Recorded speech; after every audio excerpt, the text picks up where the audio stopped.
Hey guys, welcome back to the Atlas Archives Deep Dive series, where we explore in depth the rich and fascinating histories and geographies of every country on Earth. Tonight's episode brings us to Austria, a landlocked jewel at the heart of Europe.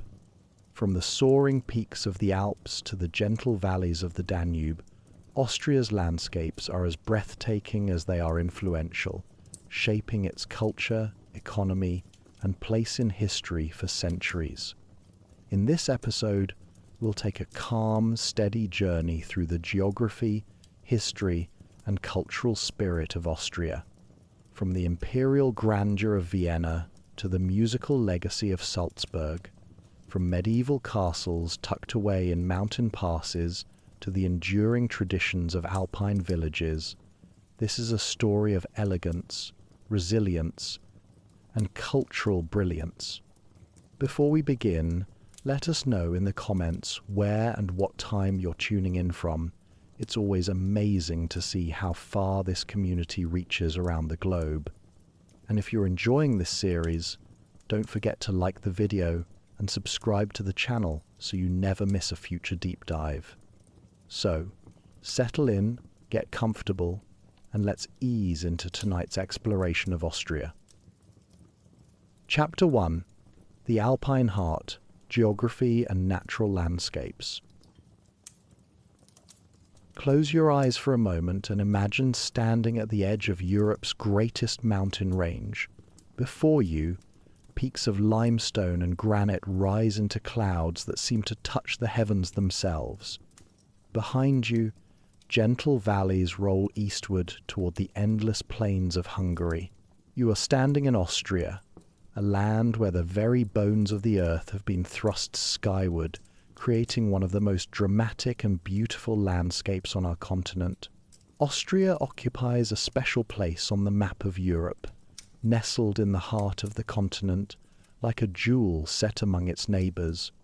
With an area of 83,879 square kilometres, this landlocked nation sits approximately between Germany, Italy, and Hungary. To put this in perspective, Austria is roughly twice the size of Switzerland, yet slightly smaller than the American state of Maine. It is a country where size belies significance, where geographic position has shaped not only landscapes but the very course of European history. The borders of Austria trace a complex path through Central Europe, touching 8 different nations. To the west, Austria shares 158 kilometers with Switzerland and 34 kilometers with the tiny Principality of Liechtenstein.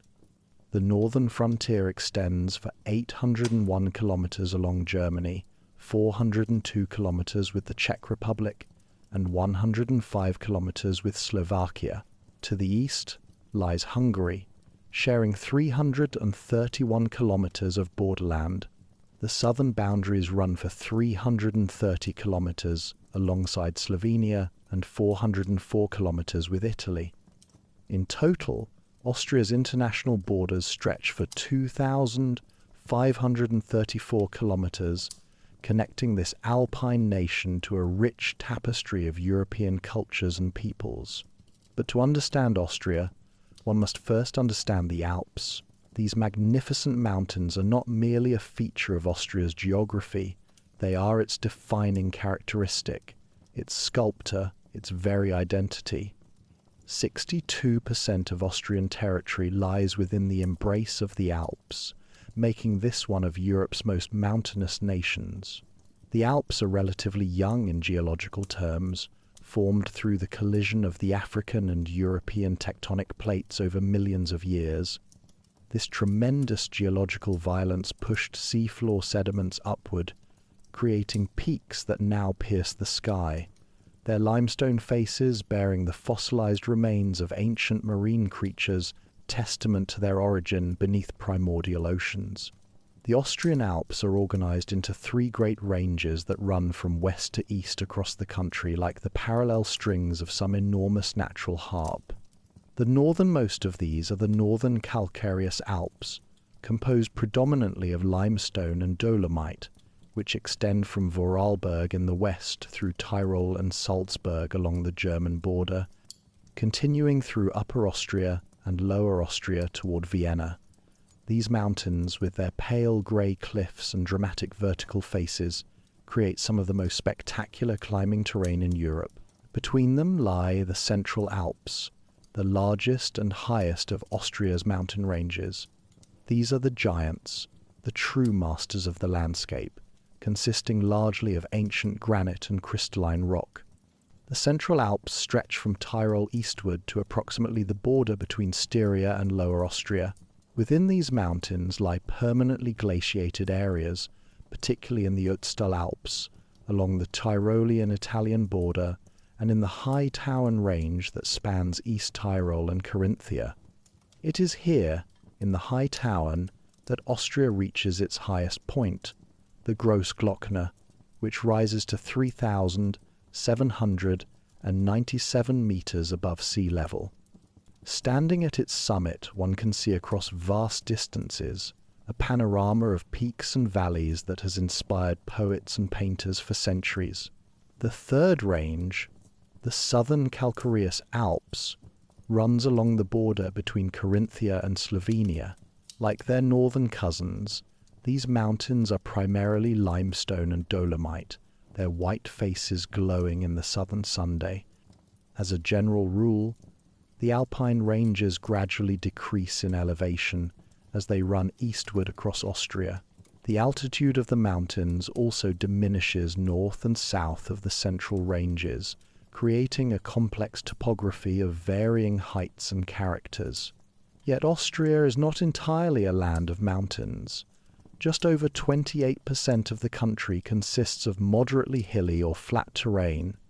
These areas include the northern Alpine foreland, which encompasses the valley of the Danube River, the lowlands and gentle hills of northeastern and eastern Austria, including the Danube Basin, and the rolling countryside of the southeastern Alpine foreland.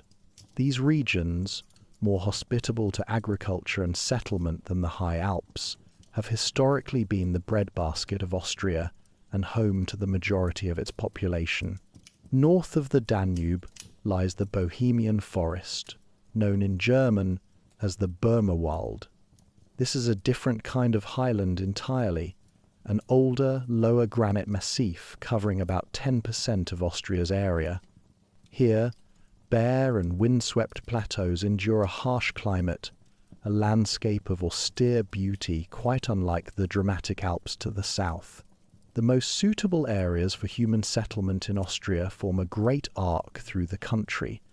These arable and climatically favourable lands run north of the Alps through the provinces of Upper Austria and Lower Austria in the Danube Valley, then curve east and south of the Alps through Lower Austria, Vienna, Burgenland and Styria. Austria's least mountainous landscape lies southeast of the low Liethage, which forms the southern edge of the Vienna Basin. Here begins the steppe of the Hungarian plain, a landscape of vast horizons quite unlike the enclosed valleys of the Alpine regions. The contrast in Austria's landscapes is perhaps nowhere more evident than in its lakes. In the far west lies Lake Constance, called Bodensee in German, nestled in the Alps on the Austrian-Swiss-German border. In the far east lies the Neusiedler Sea on the Austrian-Hungarian border, a typical steppe lake on the westernmost fringe of the Hungarian plain. One could hardly imagine two more different bodies of water, yet both lie within the same nation, illustrating the remarkable diversity compressed within Austria's borders. Water has always been the lifeblood of Austria, and no river has been more important than the Danube. This mighty waterway, the second longest river in Europe, flows through Austria on its journey from the Black Forest of southwestern Germany to the Black Sea. The Danube is unique among major European rivers in that it flows eastward, and its importance as an inland waterway was greatly enhanced by the completion of the Rhine-Main-Danube Canal in Bavaria in 1992, which connected the Rhine and Main rivers with the Danube, making barge traffic possible from the North Sea to the Black Sea. The Danube serves as a natural dividing line in Austria's geography. North of the watershed of the Austrian Alps, major rivers including the Inn in Tyrol, the Salzach in Salzburg, and the Enns in Styria and Upper Austria all flow directly into the Danube, joining it in its northward journey through the country. South of the watershed, rivers like the Gael and Drau in Carinthia and the Meurthe and Mur in Styria flow southward into the drainage system of the Drau, which eventually empties into the Danube far downstream in Serbia. This pattern of river flow means that central and eastern Austria are geographically oriented away from the Alpine watershed. Upper Austria and Lower Austria face toward the Danube, while Carinthia and Styria turn toward the Drau. The Inn River deserves special mention, for it is a waterway of considerable importance. Rising in Switzerland at an elevation of over 3,000 meters, the Inn flows through the famous Engadine region before entering Austria at Tyrol. Here it passes through Innsbruck, whose very name means bridge over the Inn, before continuing into Germany, where it eventually joins the Danube at Passau. At 518 kilometers in length, the Inn is the third largest tributary of the Danube by discharge, carrying with it the snowmelt and glacial waters of the high Alps. Austria's climate is as varied as its topography, shaped by the interplay of three major European weather systems. The Alps themselves serve as a watershed for these systems, creating distinct climatic zones. From the northwest comes the Atlantic maritime climate, characterized by low-pressure fronts, mild air warmed by the Gulf Stream, and significant precipitation. This system has its greatest influence on the northern slopes of the Alps, the northern Alpine foreland, and the Danube Valley, bringing humidity that diminishes as one travels eastward. The continental climate, characterized by high-pressure systems with cold, dry air in winter and low-pressure fronts with precipitation in summer, affects mainly eastern Austria. This creates a drier, more extreme climate than in the west, with hotter summers and colder winters. The influence of this continental system becomes more pronounced in the Vienna basin and beyond, where the plains begin to open up toward Hungary. From the south come Mediterranean high-pressure systems, bringing few clouds and warm air. These systems influence the weather of the southern slopes of the Alps and the southeastern Alpine foreland, making these the most temperate regions of Austria. The Mediterranean influence brings a touch of southern mildness to places like Carinthia, where the climate can feel almost Italian compared to the harsher conditions of the high mountains or the eastern plains. One peculiar and noteworthy phenomenon of Austria's climate is the Föhn wind. This warm air mass originates in the African Sahara and moves northward with remarkable speed. When a Föhn arrives, temperatures can rise by 10 degrees Celsius in just a short period, a rapid change that many people find affects them physically, causing headaches, irritability, and circulatory problems. During winter, the sudden warming of a Föhn can thaw snow cover so rapidly that avalanches become a serious danger. Yet the Föhn also brings crystal clear visibility and an extraordinary quality of light that has inspired artists throughout history. The diversity of topographical and climatic conditions has given rise to remarkably versatile flora and fauna. Austria's forests cover approximately 47% of the total land area, equivalent to nearly 3,900,000 hectares. These forests increase in density as one moves into alpine regions, where they play a crucial role in preventing erosion and protecting mountain communities from avalanches and landslides. The tree line varies with altitude and exposure, but generally lies between 1,800 and 2,200 meters. Above this elevation, alpine meadows give way to bare rock and permanent snow. Land use patterns in Austria change dramatically from alpine to non-alpine regions. Approximately 1/10 of the country is barren or unproductive, extremely alpine terrain above the tree line, where no vegetation can survive the harsh conditions. Just over 40% is forested, while less than 1/5 is arable and suitable for conventional agriculture. The percentage of arable land increases significantly as one moves eastward and the country becomes less alpine. More than 1/5 of Austria consists of pasture and meadow located at varying altitudes, with almost half of this grassland comprising high alpine pastures. Historically, these high pastures, often at altitudes exceeding 1,000 meters, were used during summer for grazing dairy cattle. This practice, known as Alpine transhumance, allowed farmers to make space at lower altitudes for cultivating and harvesting fodder for winter. Though agriculture in mountainous areas has become economically challenging in recent decades and survives largely through subsidies, this traditional practice continues in many regions, maintaining ancient connections between people and landscape. The Alps have profoundly shaped human settlement patterns in Austria, so-called areas of permanent settlement regions that are cultivated, continuously inhabited, and used for transportation, excluding forests, alpine pastures, and barren land cover only about 40% of the country, roughly 35,000 square kilometers. The great majority of this permanent settlement area lies in the Danube Valley and the lowlands or hilly regions north, east, and south of the Alps, where approximately 2/3 of Austria's population resides. In the predominantly alpine provinces, most people live in river valleys.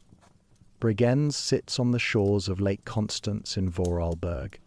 Innsbruck nestles along the Inn River in Tyrol. Salzburg spreads along the Salzach River. Klagenfurt lies beside the beautiful Wörthersee Lake in Carinthia.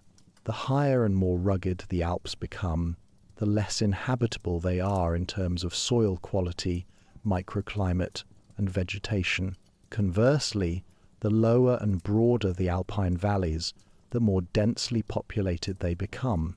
Tyrol illustrates this relationship between alpine geography and habitation with particular clarity.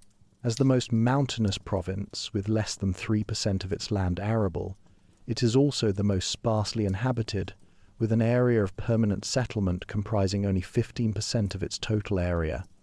Because of the Alps, Austria as a whole remains one of the least densely populated countries in Western and Central Europe.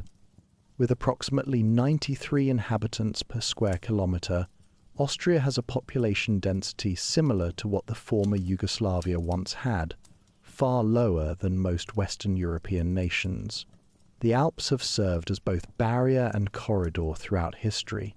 Although they once separated groups of people from one another, creating isolated valleys where distinct regional subcultures developed with their own dialects, traditional dress, architectural styles, and folklore, they never successfully marked political boundaries.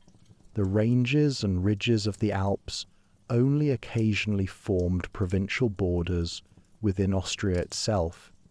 Despite being impassable in earlier times, the Alps have always been penetrated by crucial mountain passes that made north-south transit possible. 4 passes are of particular importance.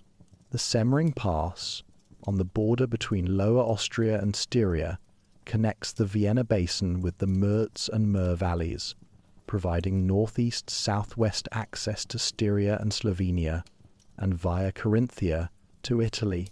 The Piron Pass between Upper Austria and Styria, and the Tauern Pass between the High and Lower Tauern ranges in Salzburg, provide access to the Mur Valley in Styria and the Drau Valley in Carinthia, respectively. These passes carry highways that serve as vital northwest-southeast lines of communication through the Alps.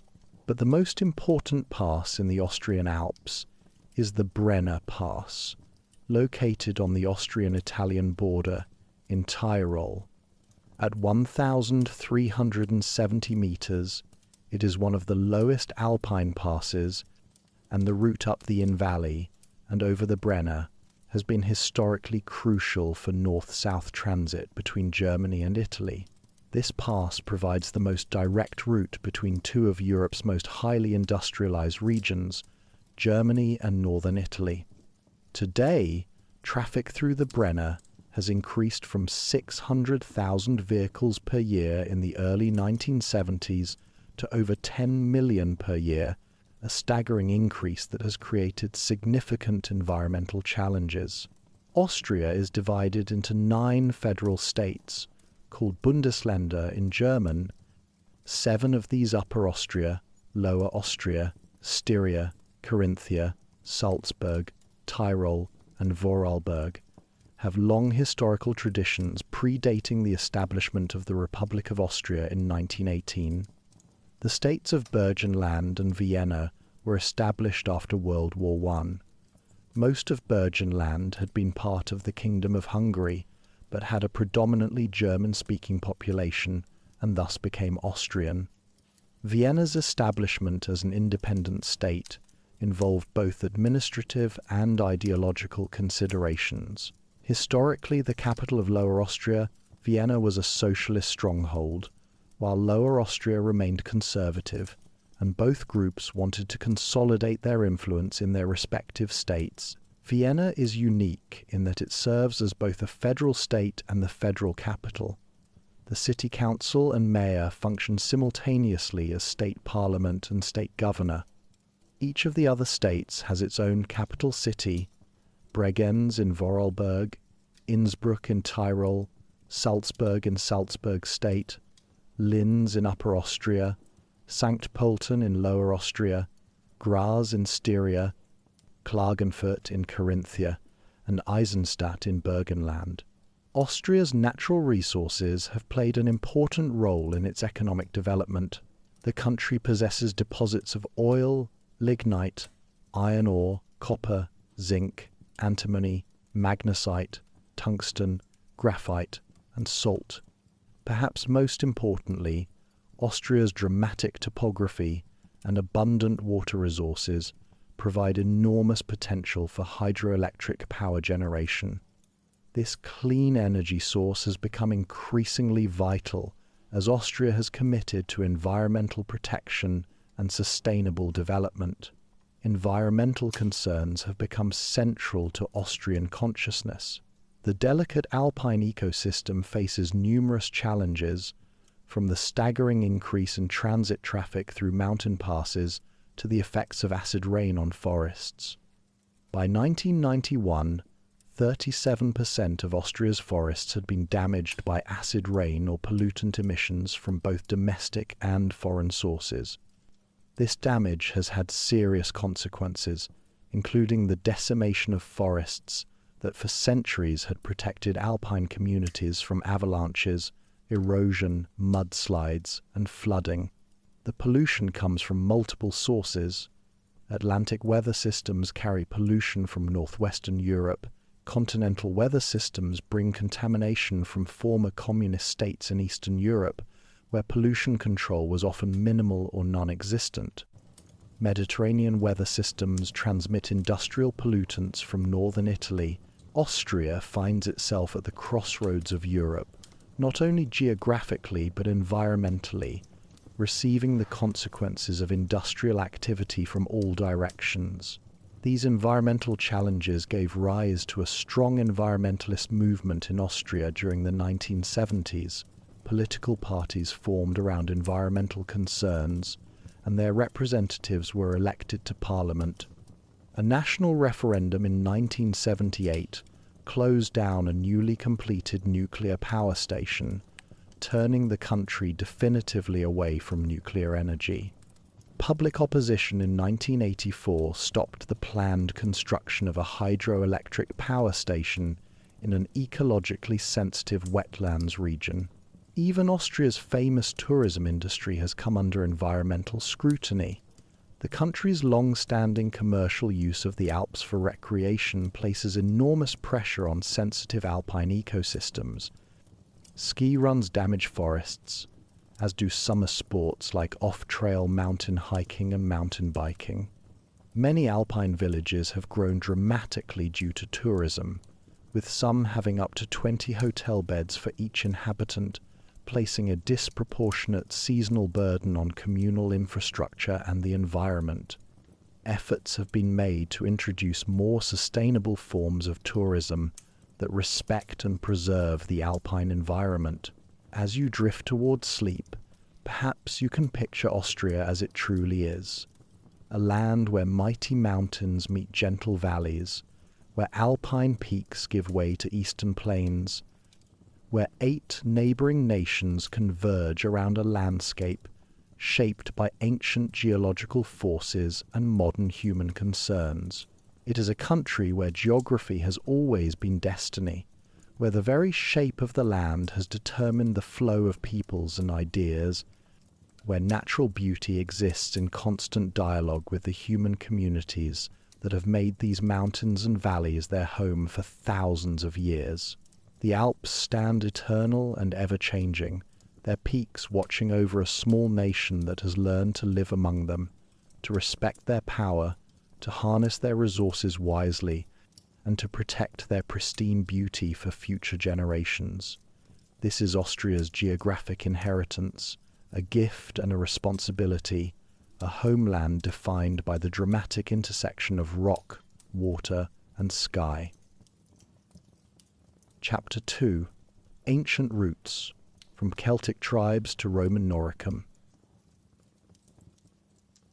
As the gentle mists of prehistory lift, revealing the earliest inhabitants of the land we now call Austria, we find ourselves transported back through millennia to a time when the first humans walked these alpine valleys. The story of human presence in this region stretches back far beyond written records into ages measured not in centuries but in tens of thousands of years. Archaeological evidence suggests human habitation in the Salzburg region as early as 40,000 years ago, during the last ice age, when hardy bands of hunters followed herds of mammoth and reindeer through a landscape vastly different from what we see today. But it is with the Bronze Age and the transition to the Iron Age that our story truly begins to take shape. Around 800 years before the birth of Christ, a remarkable culture emerged in the heart of what is now Austria, centered around a small village nestled high in the Salzkammergut Mountains. This village, called Hallstatt, would give its name to an entire epoch of European prehistory, and its legacy would echo through the centuries to come. Hallstatt sits at an elevation of over 500 meters above sea level, perched beside a crystalline lake surrounded by steep mountains. It seems an unlikely place for a great civilization to flourish, yet here beneath the earth lay treasures beyond measure. The mountains around Hallstatt contained vast deposits of salt, the white gold of the ancient world, a substance so valuable that it was literally worth its weight in precious metals. Salt was essential for preserving food, for curing leather, for religious rituals, and for maintaining health. Control of salt deposits meant wealth and power, and the people of Hallstatt controlled some of the richest salt mines in all of Europe. The Hallstatt culture, as archaeologists now call it, flourished from approximately the 12th to the 5th centuries before Christ, spanning both the late Bronze Age and the early Iron Age. During excavations conducted between 1846 and 1899, more than 2,000 graves were discovered in the cemetery at Hallstatt, each one a time capsule, preserving objects from daily life and death in this ancient community. These graves contained weapons of bronze and iron, ornaments of gold and amber, pottery of exquisite craftsmanship, and trade goods that had travelled from as far away as the Mediterranean Sea and the Baltic coast. The Hallstatt people were not isolated mountain dwellers, but sophisticated traders connected to far-flung networks of commerce and cultural exchange. The amber in their jewelry came from the distant shores of the Baltic Sea, arriving via trade routes that would later become known as the Amber Road. Glass beads and fine pottery showed influences from Greek and Etruscan craftsmen to the south. The iron weapons and tools found in Hallstatt graves demonstrate advanced metallurgical knowledge, representing the cutting edge of technology for their time. The burial practices of the Hallstatt culture reveal a hierarchical society with distinct social classes. Elite members of the community were buried in large burial mounds called tumuli, richly furnished with valuable objects including weapons, chariots, fine jewelry, and ceramic vessels. The presence of these elaborate burial goods suggests a society with accumulated wealth, specialized craftsmen, and complex religious beliefs about the afterlife. The less wealthy members of society received simpler burials, yet even these often contained personal possessions, indicating a culture that honored its dead and believed in some form of existence beyond this life. The Hallstatt culture is often described as proto-Celtic, representing an early phase in the development of the Celtic peoples who would come to dominate much of Central and Western Europe during the Iron Age. The Celts were never a unified empire or nation, but rather a collection of related tribes, sharing similar languages, artistic traditions, religious beliefs, and social structures. They were skilled metalworkers, fierce warriors, eloquent poets, and deeply spiritual people who saw divinity in the natural world around them. As the Hallstatt culture gradually transitioned into what archaeologists call the Latin culture, around 500 years before Christ, the Celtic peoples of the Alpine region were forming more complex political structures. It was during this period, around 400 years before the birth of Christ, that the kingdom of Noricum came into being. The name Noricum is thought by many scholars to derive from the Norici, a Celtic tribe centered around a place called Norea, though the exact location of this ancient capital remains one of archaeology's enduring mysteries. The kingdom of Noricum, or Regnum Noricum, as it was known in Latin, was not a kingdom in the sense we might imagine today, with absolute monarchs ruling from marble palaces.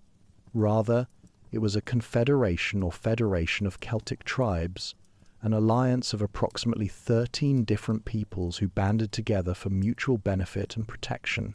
This confederation was supported by a council of elders representing all the constituent tribes, a form of collective governance that balanced the interests of the various groups while maintaining a degree of centralized authority under princes or kings. The territory of Noricum encompassed most of what is now Central Austria, including the modern provinces of Carinthia, Salzburg, Upper Austria, Styria, and parts of Lower Austria. It also extended into regions of what is now Slovenia and a small portion of northern Croatia. The kingdom's borders were defined by natural features. The Danube River formed the northern boundary, while the Alps created barriers to the south and west. To the east lay other tribal territories that would later become the Roman province of Pannonia. The capital of Noricum, initially located at Norea, was later established at Virunum, a site on the Magdalensberg near modern Maria Saal in Carinthia. The Magdalensberg became not only a royal residence but also a major center of production and trade. Here, specialized blacksmiths and metalworkers plied their craft, creating weapons, tools, and ornamental objects of exceptional quality. The wealth and power of Noricum rested primarily on two natural resources, salt and iron. We have already spoken of the salt of Hallstatt, but Noricum possessed even greater treasures in the form of high-quality iron ore. The mountains of Carinthia contained deposits of ore rich in manganese and low in phosphorus, a combination that could yield superior steel when properly processed. The Norici discovered around 500 years before Christ that their particular ore could produce an exceptionally strong and durable metal. far superior to the wrought iron produced elsewhere in the ancient world. This Noric steel, called Calibs Noricus by the Romans, became legendary throughout the ancient Mediterranean. Roman swords, or gladii, were often made from Noric steel, prized for their ability to hold a sharp edge and resist breaking in battle. The Roman poet Horace made reference to the Noric sword in his Odes, testimony to how widely known and valued these weapons had become. The manufacturing of arms at Magdalensburg supplied not only the needs of the Norici themselves, but created a thriving export trade with the Roman Republic. Indeed, the relationship between Noricum and Rome became one of the defining characteristics of this Celtic kingdom. Unlike many Celtic peoples who came into violent conflict with the expanding Roman state, the Norici pursued a path of friendship and alliance with their powerful southern neighbours. This partnership appears to have been mutually beneficial. Noricum provided Rome with high-quality weapons, tools, and metal goods, while Rome offered military protection and access to Mediterranean markets. The nature of this relationship was demonstrated dramatically in 113 years before Christ, when Germanic tribes called the Teutones invaded Noricum. The Norici, as Roman allies, called for assistance. The Roman consul Gnaeus Papirius Carbo led an army over the Alps to confront the invaders in the Battle of Norea. Although the Romans were defeated in this engagement, the fact that they responded to Noricum's call for help illustrates the importance Rome placed on this alliance. The Teutones would eventually be crushed by Roman forces under Gaius Marius in subsequent battles, but the incident demonstrated that Rome considered Noricum worthy of military support. For over a century, Noricum maintained its independence while enjoying the benefits of Roman friendship. The Norici carried on extensive commerce with Rome, their merchants travelling south to the Roman colony of Aquileia, founded in 180 years before Christ on the Adriatic coast. Aquileia became the primary marketplace where Noric goods, particularly finished weapons and raw metal, were exchanged for Roman wine, olive oil, fine pottery, and other luxury goods from the Mediterranean world. During the Roman civil wars of the 1st century before Christ, Noricum demonstrated its loyalty to Rome by supporting Julius Caesar against Pompey in 48 years before Christ. This alignment with the winning side should have secured Noricum's continued independence, yet the inexorable expansion of Roman power would eventually encompass even loyal allies. In 16 years before Christ, having joined with the Pannonian tribes in an invasion of Histria on the Adriatic coast, the Norici were defeated by Publius Silius Nerva, the proconsul of Illyricum. The exact circumstances of this conflict remain unclear to historians, but its consequence was decisive. Noricum was incorporated into the Roman Empire, ending centuries of Celtic independence in the region. It is important to understand that this incorporation was not necessarily the violent conquest that characterized Roman expansion in other regions. Noricum appears to have been absorbed into the empire relatively peacefully, initially retaining considerable autonomy as a tributary principality. The Norici continued to be governed by their own princes and maintained many of their traditional customs and institutions. The Romans, pragmatic as always, recognized that Noricum was more valuable as a willing provider of strategic resources than as a rebellious, conquered territory requiring constant military oversight. Under the reign of the Emperor Claudius, who ruled from 41 to 54 years after Christ, Noricum was formally organized as a Roman province. Even then, the transition appears to have been gradual and relatively benign. For a long time, Noricum was not even garrisoned by Roman legions, an extraordinary situation for a Roman province. It was not until the reign of Emperor Antoninus Pius in the 2nd century after Christ that the 2nd Legion Italica was stationed in Noricum. and the legion's commander assumed the role of provincial governor. The Roman period brought profound changes to the land that had been Noricum. The Romans were master builders and engineers, and they transformed the landscape with roads, aqueducts, bridges, and monumental architecture. Cities that had existed as Celtic settlements were rebuilt on Roman models, with forums, basilicas, bathhouses, amphitheatres, and temples. New cities were founded that would endure to the present day. Virunum, near modern Maria Saal, north of Klagenfurt, remained an important centre now rebuilt as a Roman colonial city. Turnia, near Spital and Der Drau, became another significant settlement. Flavia Solva, near modern Leibnitz, grew into a prosperous town. Celea, now called Celje in Slovenia, flourished as a commercial hub. But perhaps most significant for Austria's future were the foundations of cities that would become major urban centres. Juvavum, which we now know as Salzburg, Ovilava, modern Wells, and Lauriacum, now Lorch, at the mouth of the river Enns. On the Danube frontier, the Romans established a chain of military camps to defend the empire's northern boundary. These camps, forming part of the Danube limes or frontier system, would have lasting importance. Carnuntum, founded in the year 6 after Christ as a winter camp for Roman troops under Emperor Tiberius, grew into one of the most significant cities in the region. Located in what is now Lower Austria, between the modern municipalities of Petronell Carnuntum and Bad Deutsch-Altenburg, about 40 kilometers east of Vienna, Carnuntum became the capital of the province of Pannonia Superior, and at its height was home to as many as 50,000 people. Even more significant for Austria's future was Vindobona, a Roman military camp established on the site of what would become Vienna. The name Vindobona comes from Celtic words meaning white base or white bottom, likely referring to a geographical feature of the area. Vindobona served as a key military installation, housing legionary forces that guarded the Danube crossing and controlled trade along the great river. The settlement that grew up around the military camp included civilian quarters, workshops, markets, and eventually temples and public buildings.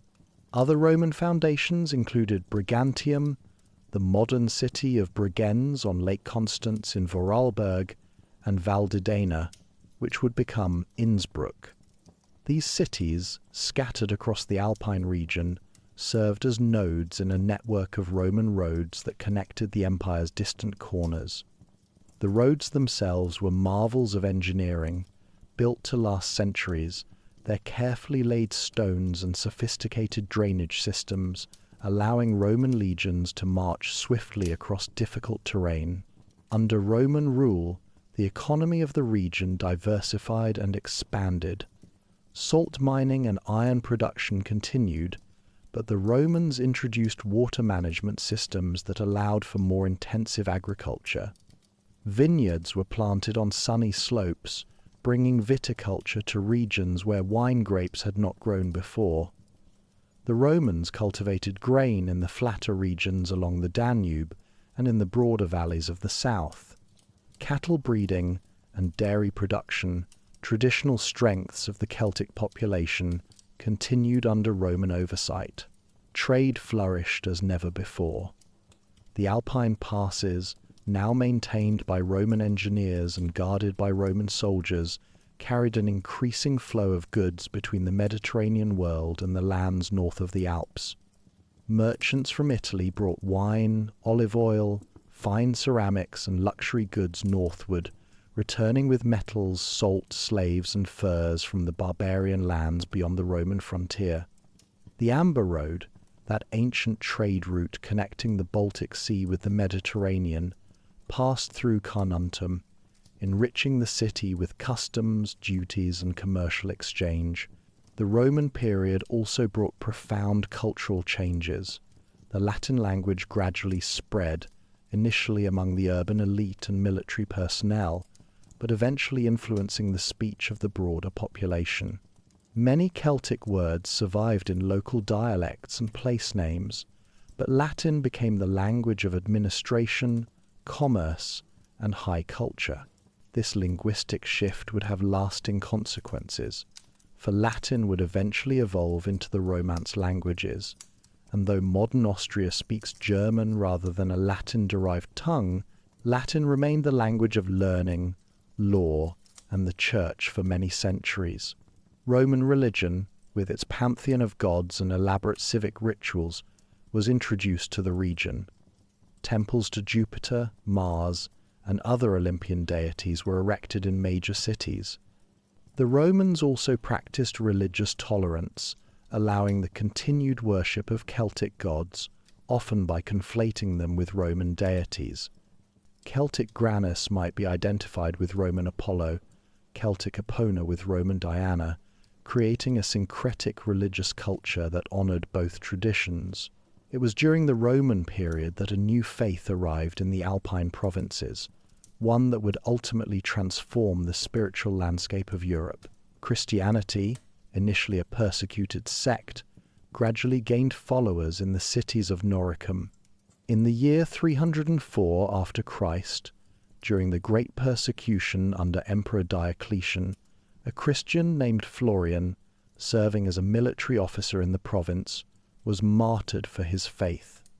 According to tradition, Florian was scourged, set afire, and eventually drowned in the Enns River.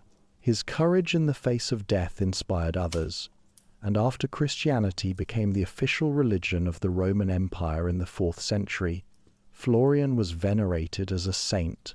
He would become the patron saint of Upper Austria and of firefighters, his martyrdom by fire and water making him an intercessor against both those elements. Under the administrative reforms of Emperor Diocletian, who ruled from 245 to 313 years after Christ, Noricum was divided into 2 separate provinces.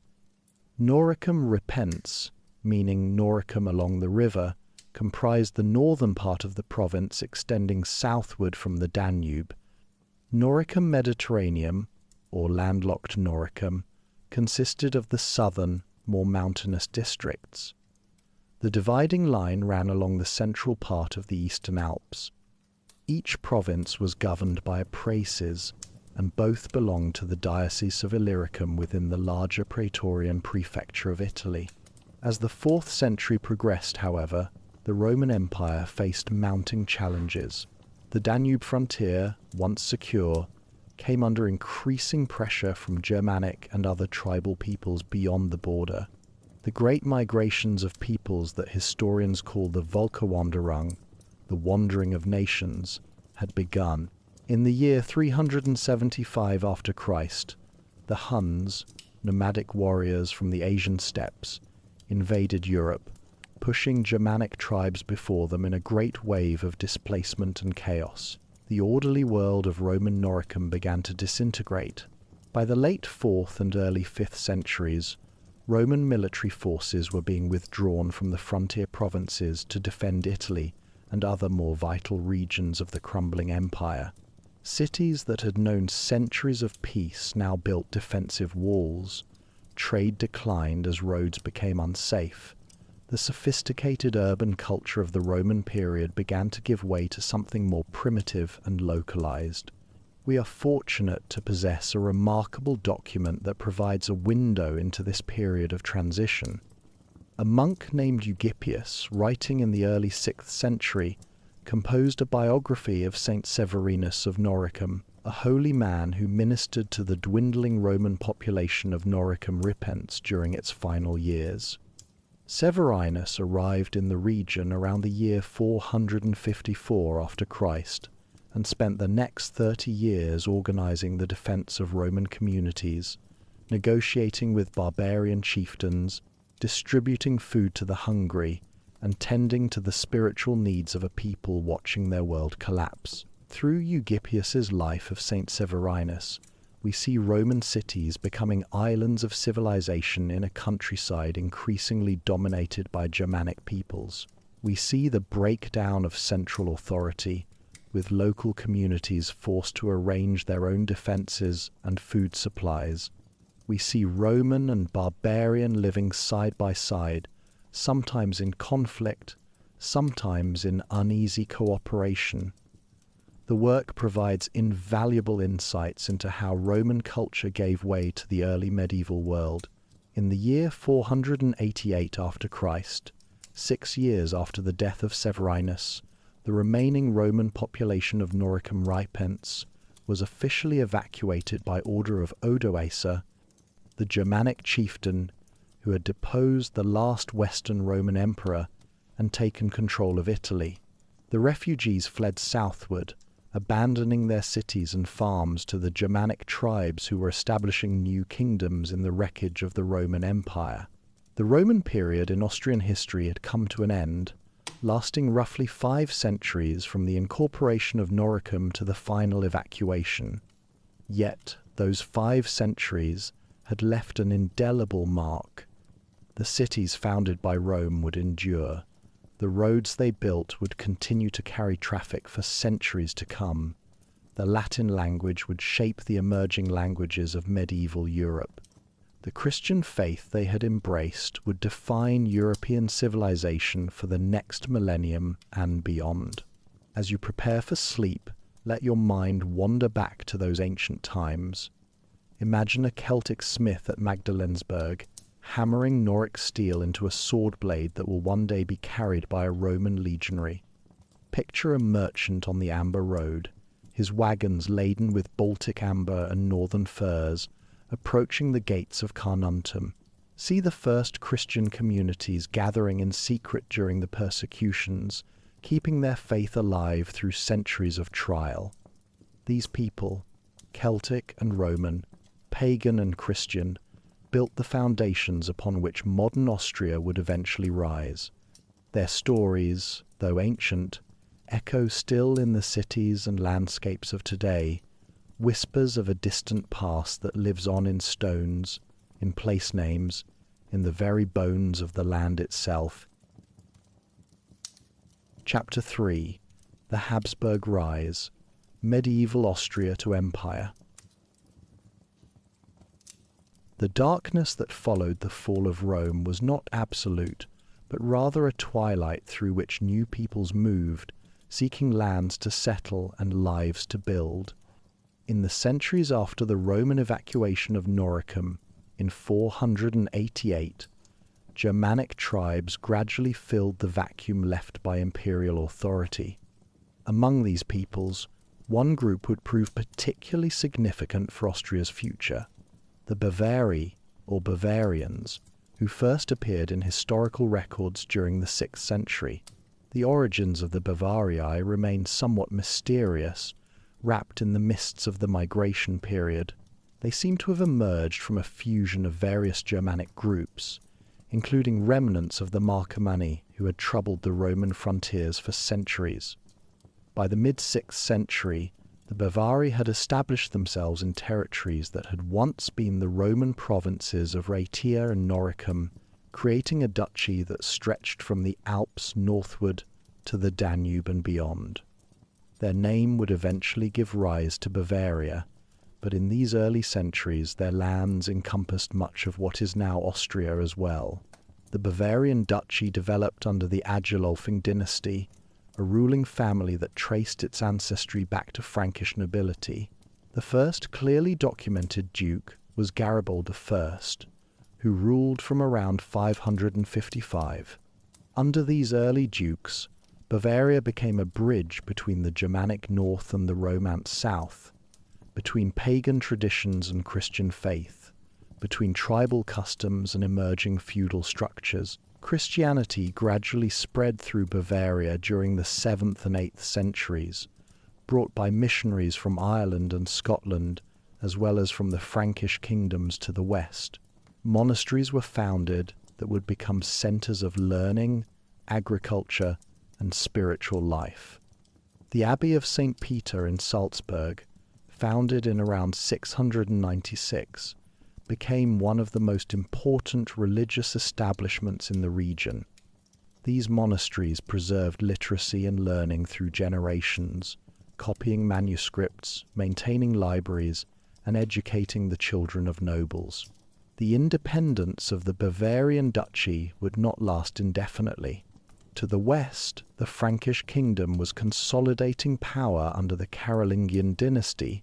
In 788, Charlemagne, the great Frankish king who would soon be crowned Emperor of the West, deposed the last Agilolfing duke and brought Bavaria under direct Frankish control.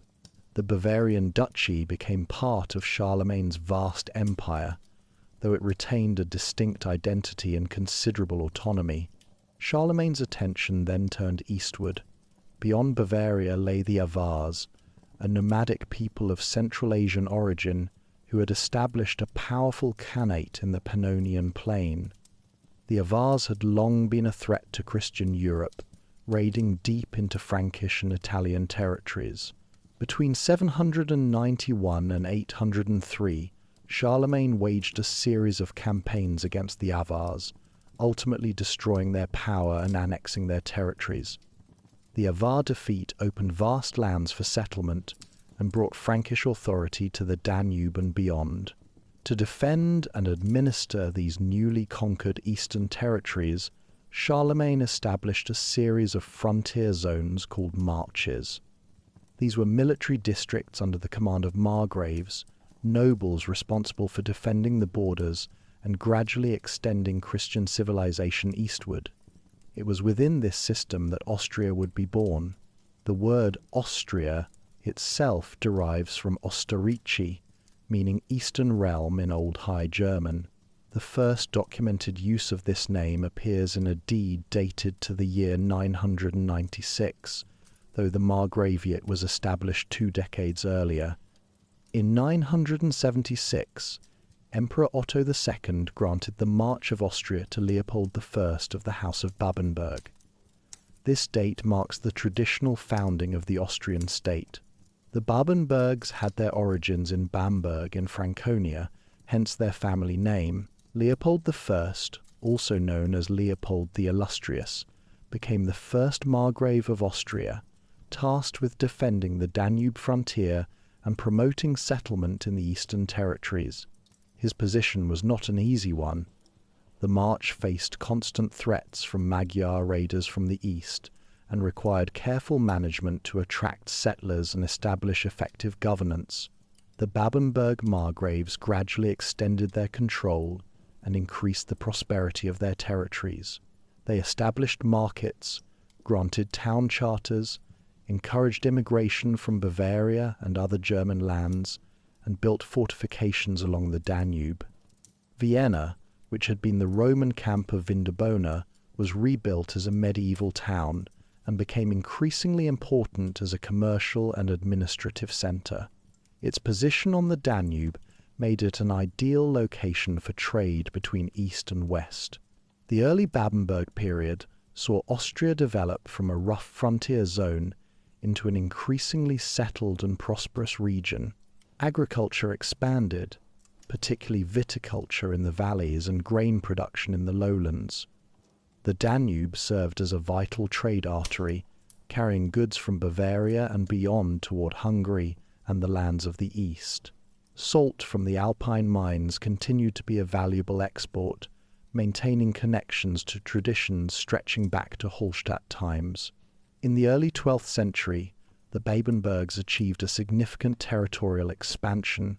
In 1192, Duke Leopold V acquired the Duchy of Styria through inheritance, substantially increasing Babenberg power and territory. This union brought the rich iron-producing regions of Styria under the same rule as Austria, echoing the ancient importance of Noric iron in Roman times. The most significant moment in Babenberg history came in 1156, when Margrave Henry II Jasomirgott received the Privilegium Minus from Emperor Frederick Barbarossa. This imperial charter, issued on the 17th of September, elevated the March of Austria to a duchy, making it independent of the Duchy of Bavaria. The Privilegium Minus granted the Babenbergs extraordinary rights. The duchy became an inheritable fief that could pass to daughters if no male heirs existed. The duke could exercise jurisdiction without interference from other powers, and Austria was effectively freed from most obligations to the empire. Vienna was confirmed as the ducal capital, cementing its importance. This elevation to ducal status marked Austria's emergence as a major principality within the Holy Roman Empire. The Babenberg dukes now ranked among the most important nobles of the empire, their territories wealthy and strategically positioned. Under Duke Leopold VI, who ruled from 1198 to 1230, Austria experienced a cultural flowering. Leopold was known as Leopold the Glorious, and his court at Vienna became a center of courtly culture. The greatest medieval German poets, including Walther von der Vogelweide, found patronage at his court. The Babenberg dynasty continued to expand its influence through the first half of the 13th century, but the male line faced a crisis.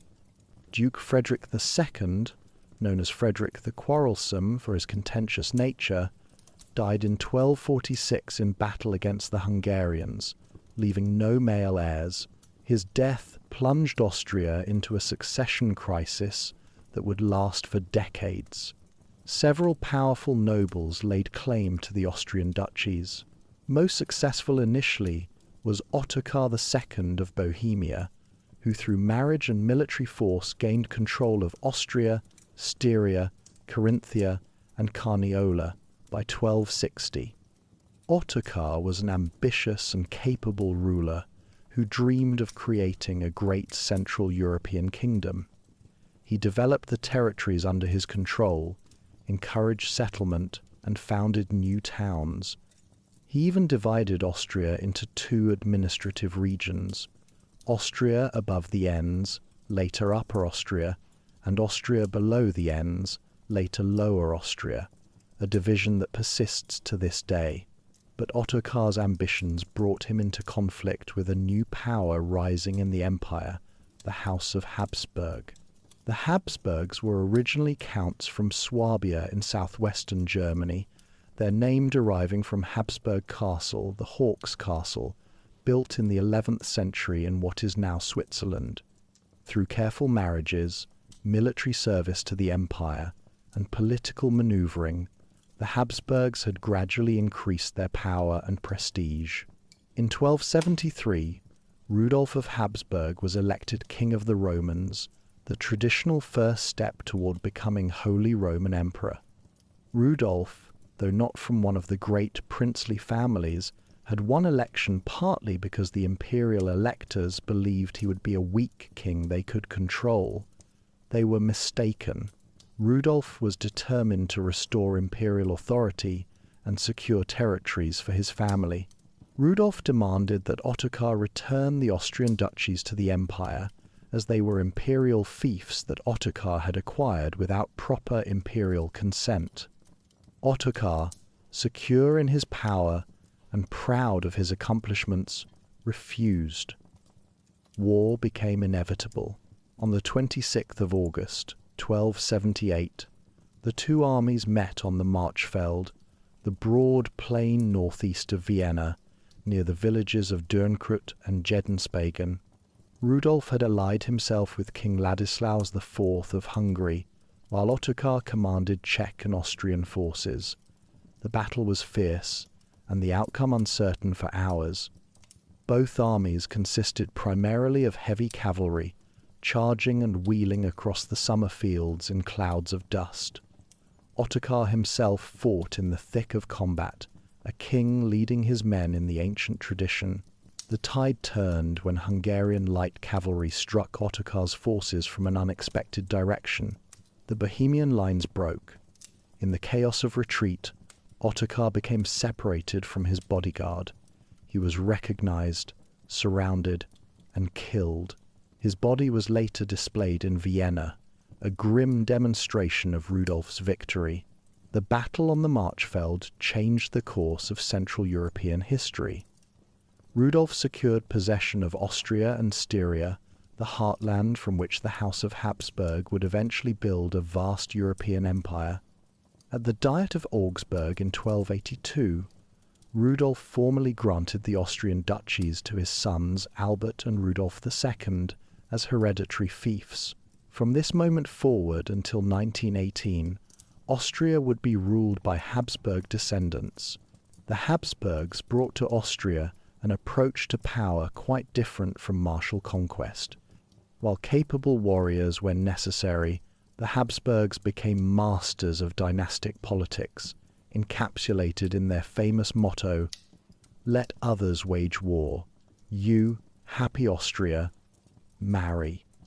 Through strategic marriages, they would eventually accumulate territories across Europe without fighting for them, but in these early years, they focused on consolidating their hold on Austria and defending it against challenges. The transition from Babenberg to Habsburg rule was not entirely smooth. Many Austrian nobles resented these newcomers from Swabia. Rudolf had to balance firmness with diplomacy, confirming traditional rights while establishing his authority. The Habsburgs made Vienna their primary residence, transforming what had been a ducal capital into the seat of one of Europe's most important dynasties.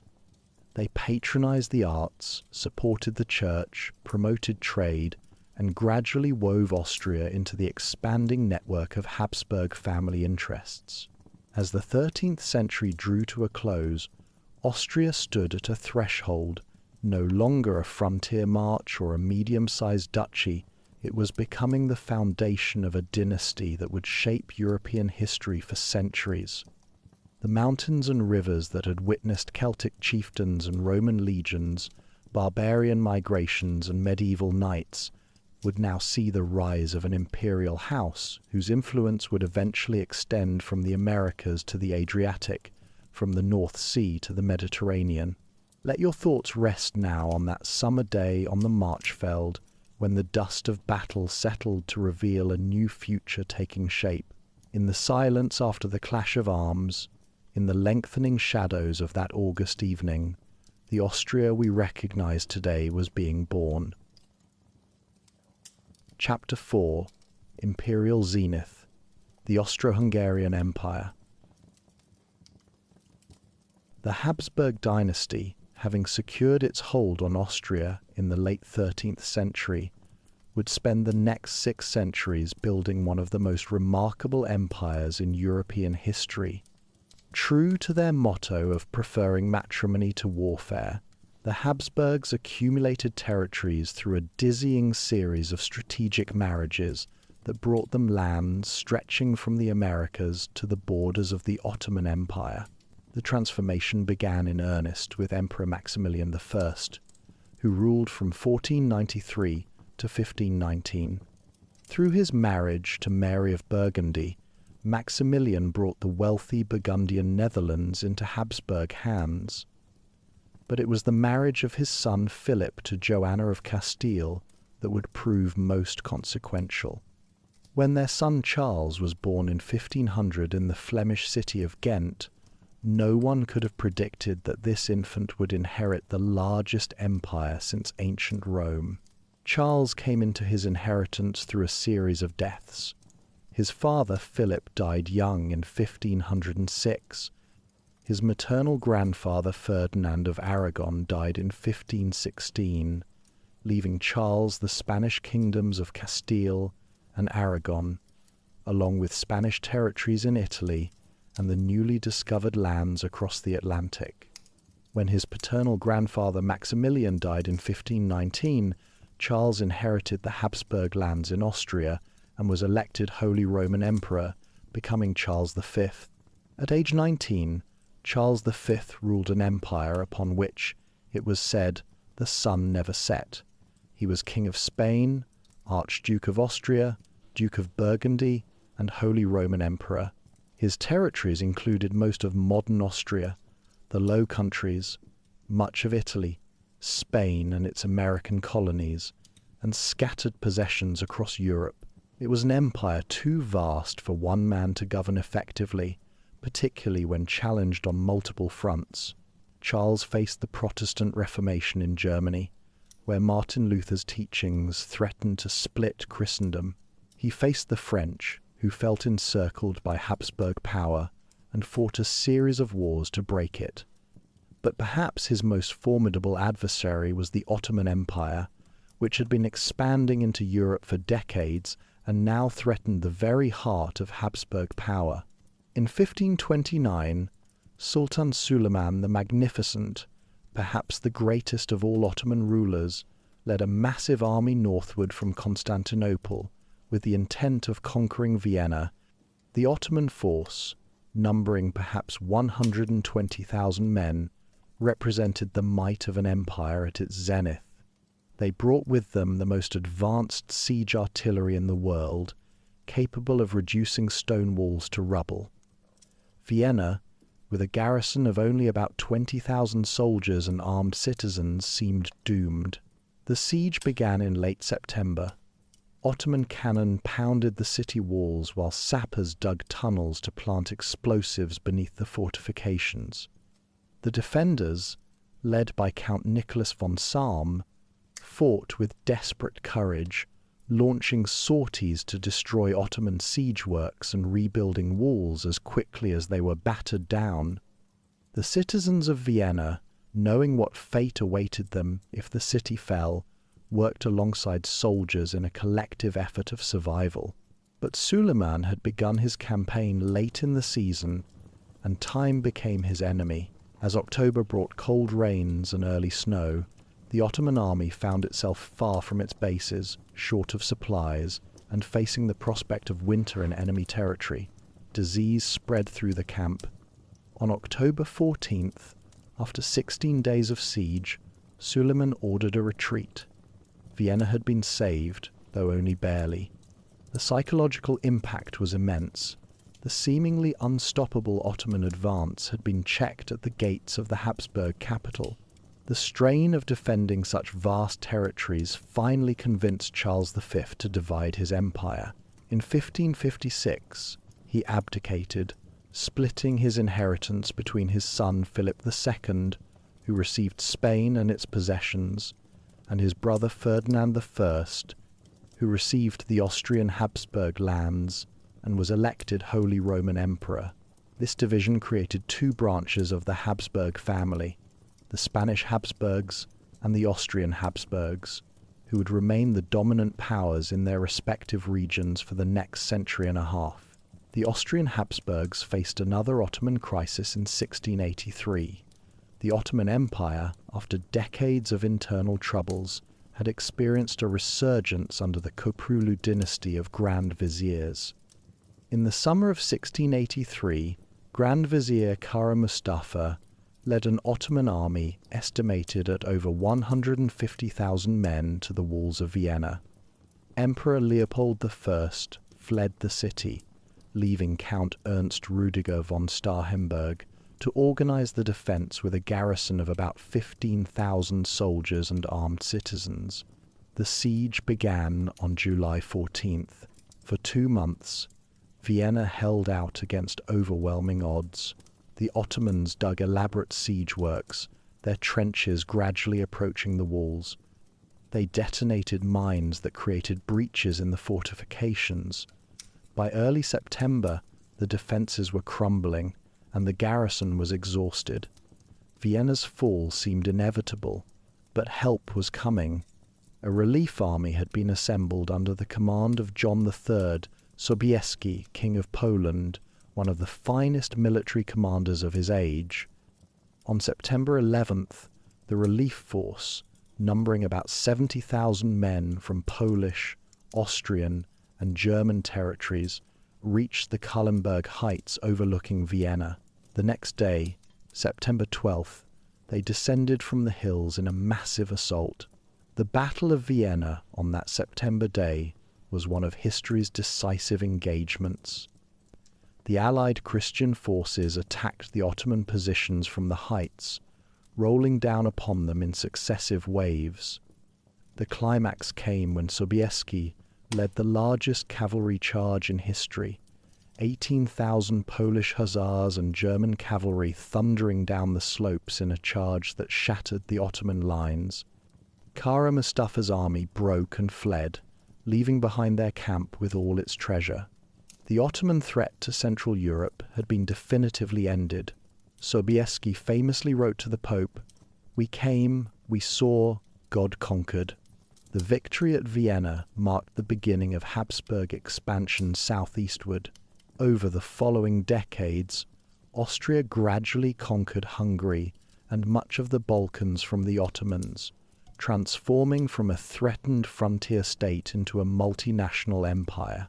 The Treaty of Karlowitz in 1699 confirmed Habsburg control over Hungary, Transylvania, and Croatia, more than doubling Austrian territory.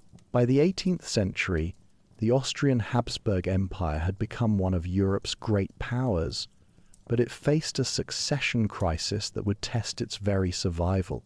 In 1740, Emperor Charles VI died, leaving no male heir. His daughter Maria Theresa succeeded to the Habsburg lands, but this succession was immediately challenged. Several European powers, seeing an opportunity to dismember Habsburg territories, launched what became the War of the Austrian Succession. Maria Theresa was only 23 years old when thrust into this crisis. She had not been prepared for rule, as her father had always hoped for a son, yet she proved to be one of the most capable rulers in Habsburg history. Her famous appeal to the Hungarian nobility, where she presented her infant son to the assembled magnates and supposedly declared "forsaken by all, we place our trust in the fidelity and long-tried valor of the Hungarians," inspired a wave of support. The Hungarian nobles shouted, "Moriamur pro rege nostro Maria Theresa," "Let us die for our King Maria Theresa." Although Maria Theresa lost the wealthy province of Silesia to Prussia's Frederick the Great, she managed to defend the core of her inheritance and secure recognition of Habsburg rights. More importantly, she embarked on an ambitious program of reforms that modernized the Habsburg state. She reorganized the administration, creating more efficient bureaucratic structures. She reformed the tax system, attempting to extract revenue more fairly and effectively. She improved the army, establishing a standing force of 110,000 men. She curtailed some powers of the nobility and reduced the privileges of the Catholic Church when they interfered with state interests. Maria Theresa's reign, lasting 40 years until her death in 1780, represented a transition toward enlightened absolutism. She promoted education, founding schools, and improving literacy rates. She reformed the legal system, reducing the use of torture and codifying laws. While personally devout and conservative in many ways, she recognized that the Habsburg state needed modernization to compete with rivals like Prussia and France. Her son Joseph II, who became co-regent in 1765 and sole ruler after her death, pushed reforms even further. Joseph was a true Enlightenment monarch, influenced by the philosophical currents of his age. He issued the Edict of Tolerance in 1781, granting religious freedom to Protestants and Orthodox Christians. He abolished serfdom in 1781, freeing peasants from bondage to the land. He reformed marriage laws, education, and the legal system, often antagonizing the Catholic Church and the nobility in the process. Joseph's reforms, however ambitious, often moved too fast for the conservative elements of Habsburg society. Many were rolled back after his death in 1790. Yet both he and Maria Theresa had fundamentally transformed the Habsburg state, creating more centralized administrative structures that would endure through the 19th century. The French Revolution of 1789 and the subsequent Napoleonic Wars would test Austria severely. Austria participated in multiple coalitions against revolutionary and Napoleonic France, suffering repeated defeats. Napoleon himself marched through Vienna twice, occupating the Habsburg capital in 1805 and again in 1809.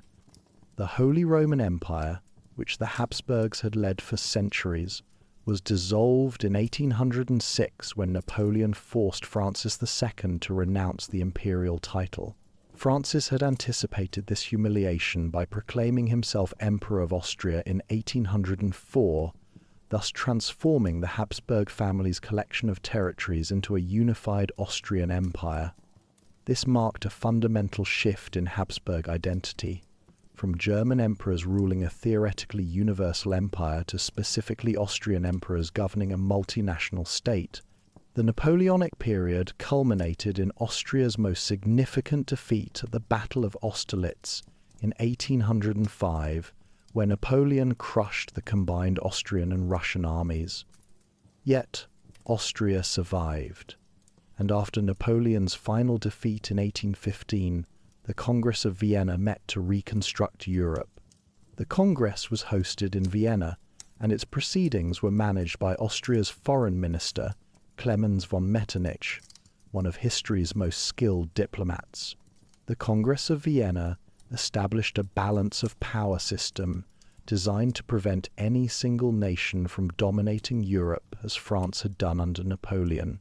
Austria emerged from the Congress as one of Europe's 5 great powers, having recovered much of its territory and prestige. Metternich became the architect of the conservative order that would dominate European politics for the next 3 decades. The Metternich era emphasized stability, legitimacy, and suppression of revolutionary movements. Austria led the German Confederation, a loose association of German states created to replace the defunct Holy Roman Empire. Internally, Metternich's system relied on censorship, police surveillance, and tight control over universities and the press to prevent the spread of liberal and nationalist ideas. Yet the forces of nationalism and liberalism could not be permanently suppressed. In 1848, revolution erupted across Europe, and the Habsburg Empire nearly dissolved. Revolutions broke out in Vienna, Budapest, Prague, Milan, and Venice. Different ethnic groups within the empire demanded autonomy or independence. Hungarians, Czechs, Italians, and others rose against Habsburg rule. Metternich himself was forced to flee Vienna in disguise.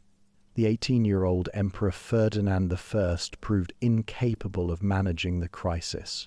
In December 1848, he was persuaded to abdicate in favor of his nephew, who became Emperor Franz Joseph I. Franz Joseph would rule for the next 68 years, making him one of the longest reigning monarchs in European history. His reign would span from the Age of Revolution to the eve of World War I, witnessing transformations that would ultimately doom his empire. Franz Joseph eventually suppressed the revolutions, using military force to restore Habsburg authority. However, he recognized that the empire needed restructuring to survive. After defeats in wars against France and Piedmont in 1859 and against Prussia in 1866, Franz Joseph negotiated the Ausgleich, or compromise, with Hungarian leaders in 1867. The compromise transformed the Austrian Empire into the Austro-Hungarian Empire, a dual monarchy with 2 separate governments, sharing a common monarch, foreign policy, and military. Austria and Hungary became equal partners, each with its own parliament and administration. Franz Joseph was both Emperor of Austria and King of Hungary, crowned separately in both capitals.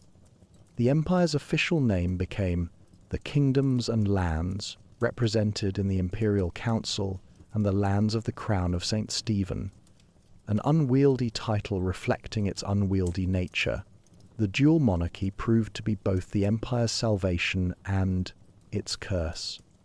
It satisfied Hungarian aspirations for autonomy, but left other nationalities, particularly the Slavs, feeling excluded from power. The empire became a patchwork of 11 major ethnic groups, speaking 15 languages, a realm trying to maintain unity in an age of rising nationalism. As you drift towards sleep, picture the great palaces of Vienna in their imperial splendor, the glittering balls and diplomatic conferences where the fate of nations was decided. Imagine Franz Joseph, the aging emperor in his military uniform, struggling to hold together a multinational empire in a world increasingly hostile to such arrangements. The sun had not yet set on the Habsburg domains, but twilight was approaching. Chapter 5: Trials of the 20th Century. The summer of 1914 arrived warm and beautiful across Europe, yet beneath the surface, tensions that had been building for decades were about to explode. On the 28th of June, Archduke Franz Ferdinand, heir to the aging Emperor Franz Joseph and the Austro-Hungarian throne, travelled to Sarajevo with his wife Sophie. The date had been chosen poorly, being the anniversary of the Battle of Kosovo in 1389, a day of profound significance to Serbian nationalists. The visit itself was provocative, a Habsburg show of force in Bosnia, a territory the empire had annexed just 6 years earlier against Serbian wishes. A group of young conspirators had positioned themselves along the Archduke's route through the city. They were members of Young Bosnia, a revolutionary group seeking freedom from Habsburg rule, supported by the Black Hand, a Serbian secret nationalist organization. The first assassination attempt came at 10:15 in the morning, when Nedeljko Chabranovic threw a grenade at the Archduke's open car. The driver accelerated, and the bomb exploded beneath the vehicle behind them, wounding several passengers but sparing Franz Ferdinand and Sophie. After the official reception at City Hall, where Franz Ferdinand famously asked, "So you welcome your guests with bombs?" The couple insisted on visiting those wounded by the explosion, but no one informed the drivers of the changed route. Their car took a wrong turn onto Franz Joseph Street. As the driver attempted to reverse, the vehicle came to a stop directly in front of a 19-year-old named Gavrilo Princip. He stepped forward and, at point-blank range, fired 2 shots from his pistol. Both found their mark. Sophie died almost immediately. Franz Ferdinand followed minutes later, his last words to his wife: "Don't die, darling. Live for our children." Those 2 shots in Sarajevo set in motion a catastrophic chain of events. Austria-Hungary, with German backing, delivered an ultimatum to Serbia designed to be unacceptable. When Serbia's response, though conciliatory, did not meet all demands, Austria-Hungary declared war on July 28th. The alliance systems that had been built to maintain peace now dragged nation after nation into conflict. Russia mobilized to support Serbia. Germany declared war on Russia and France. Britain entered when Germany violated Belgian neutrality. Within weeks, Europe had plunged into what would become the Great War, the war to end all wars, though of course it would do no such thing. For 4 years, the Austro-Hungarian Empire bled itself white in the trenches. 950,000 Austrian soldiers would die in the conflict. The empire's multinational structure, always its greatest vulnerability, began to disintegrate under the strain. Czech, Polish, Croatian, and other nationalist movements gained strength as the war dragged on. Emperor Franz Joseph, who had ruled since 1848 and witnessed so much tragedy, died in November 1916, never seeing the empire's final collapse. His successor, Emperor Charles I, inherited a crumbling realm. By autumn 1918, with German armies collapsing on the Western Front, the Austro-Hungarian Empire simply fell apart. Different nationalities declared independence. Hungary severed its connection with Austria. On November 11th, 1918, Charles relinquished participation in government, though he never formally abdicated. The next day, Austria was proclaimed a republic. The 1,000-year-old Habsburg dynasty had ended. The empire that had once been one of Europe's great powers had dissolved. The Treaty of Saint-Germain-en-Laye, signed on September 10, 1919, formalized what had already happened. The treaty recognized the independence of Czechoslovakia, Poland, Hungary, and the Kingdom of Serbs, Croats, and Slovenes, later Yugoslavia. Austria lost Bohemia and Moravia to Czechoslovakia, South Tyrol and Trieste to Italy, Galicia to Poland, and Dalmatia to Yugoslavia. The treaty reduced Austria to just over 25% of its pre-war territory and about 12% of its population. The mighty empire had become a small Alpine republic of about 6.5 million German-speaking people. More painfully, Article 88 of the treaty explicitly forbade Austria from uniting with Germany, the Anschluss that many Austrians desired. Reduced to a fraction of its former size, landlocked, stripped of its industrial heartlands and agricultural breadbaskets, Austria faced an uncertain future. The phrase, Der Rest ist Österreich, the rest is Austria, captured the bitter sentiment. Many Austrians questioned whether their new nation could survive economically and politically as an independent state. The First Austrian Republic struggled from its birth. Economic hardship was severe. Inflation devastated savings. Unemployment remained high. Political divisions ran deep, with socialists and Christian conservatives viewing each other with mutual hostility. Vienna, the imperial capital, designed to rule an empire of 50 million, now served as the capital of a nation of just over 6 million, a situation that created imbalances and tensions. The city became a socialist stronghold, while the countryside remained conservative and Catholic, a division that would have terrible consequences. In 1934, tensions erupted into brief but brutal civil war between socialist paramilitaries and the conservative government backed by the military. The government won, but democracy lost. Chancellor Engelbert Dollfuss established an authoritarian regime, the Austro-fascist state, attempting to maintain Austrian independence against pressure from Nazi Germany while suppressing democratic opposition. In July 1934, Austrian Nazis attempted a coup, assassinating Dollfuss. The coup failed, but it demonstrated the growing Nazi threat. The true catastrophe came in 1938. Adolf Hitler, born in Austria, had long dreamed of Anschluss, the union of his birthplace with the German Reich. On February 12th, he summoned Austrian Chancellor Kurt von Schuschnigg to Berchtesgaden and presented him with an ultimatum: appoint Nazi sympathizers to key government positions or face invasion. Schuschnigg reluctantly agreed, but then, in a desperate gambit, announced on March 9th a referendum for March 13th, asking Austrians to vote for independence.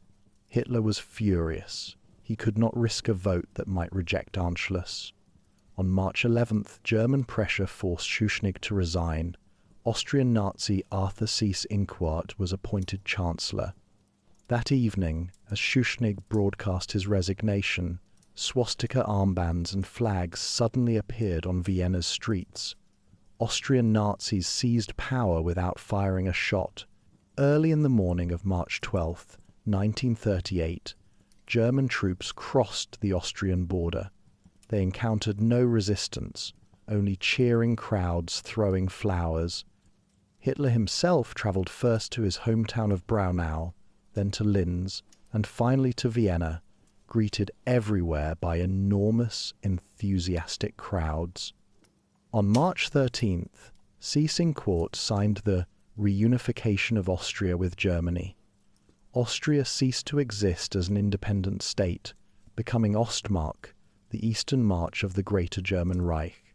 The terror began immediately. In the first hours after the Anschluss, tens of thousands were arrested in Vienna alone. Austrian Nazis, finally unleashed, attacked their political opponents and Jews with savage brutality. Jews were forced to scrub anti-Nazi slogans from sidewalks on their hands and knees, while crowds jeered. Shops and apartments were looted. Within weeks, over 200 Viennese Jews had taken their own lives. The first transports to Dachau concentration camp left Vienna on April 1st.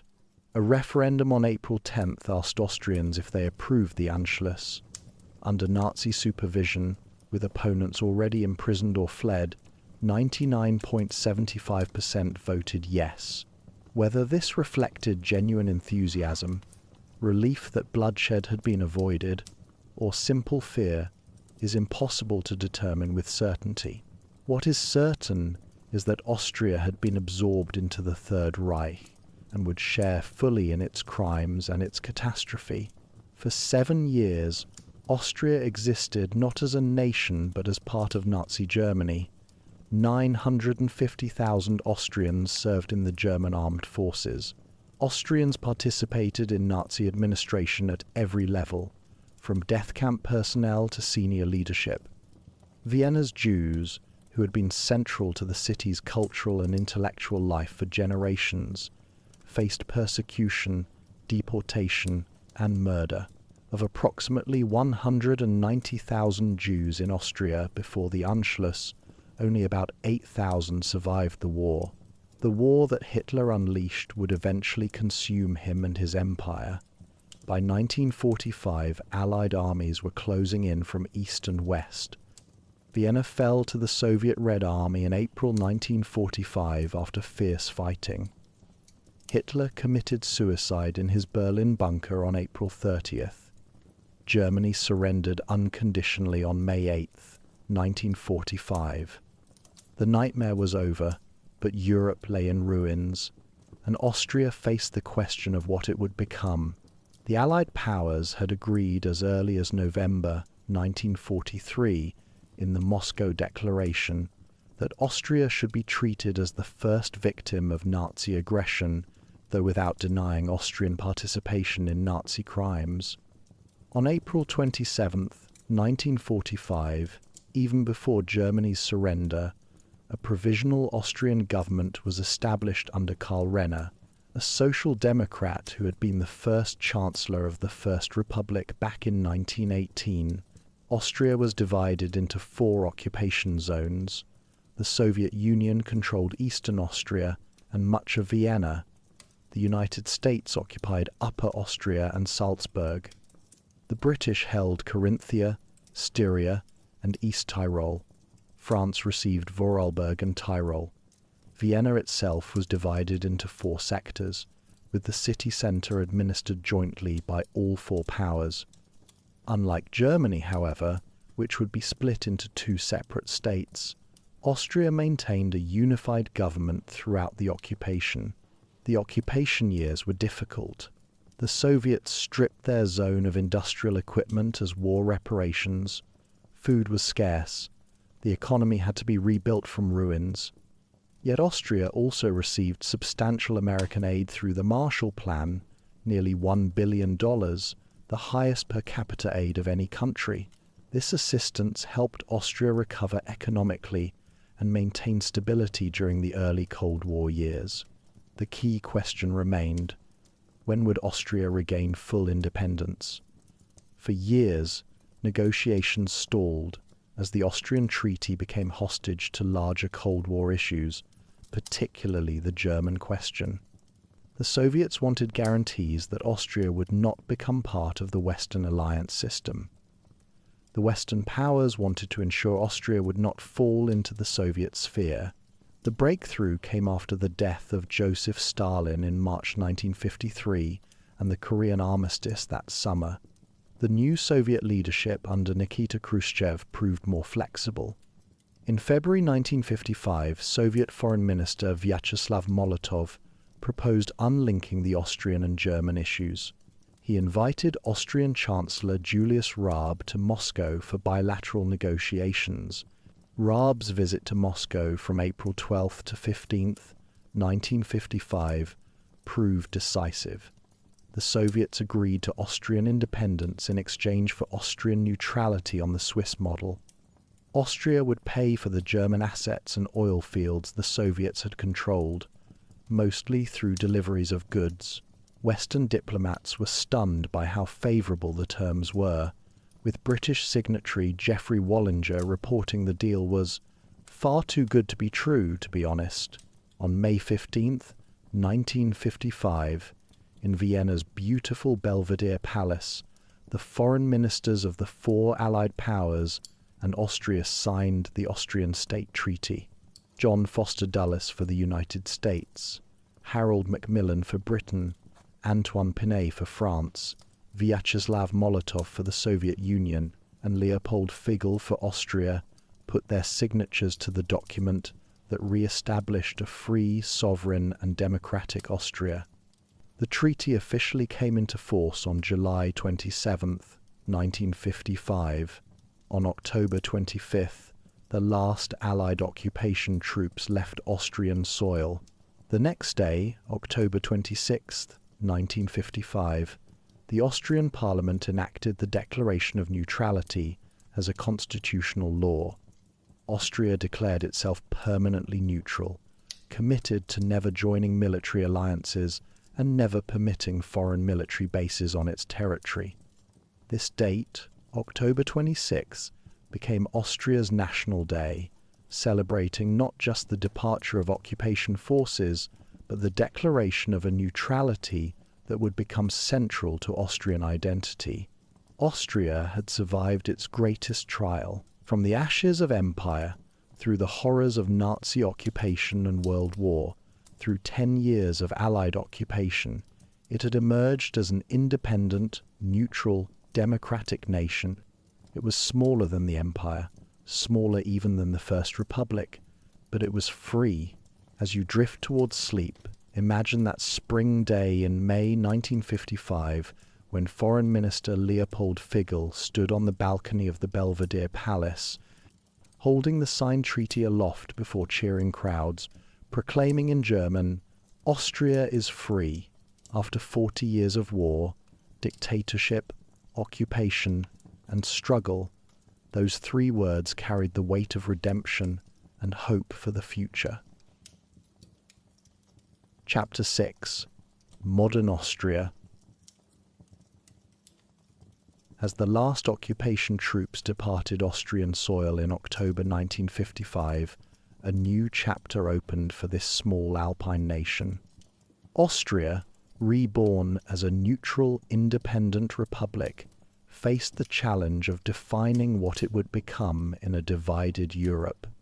The Cold War had split the continent between communist East and capitalist West, yet Austria would chart its own course between these two worlds, building a prosperous, peaceful society that would eventually become a model for quality of life worldwide. The foundation of Austria's post-war success was economic.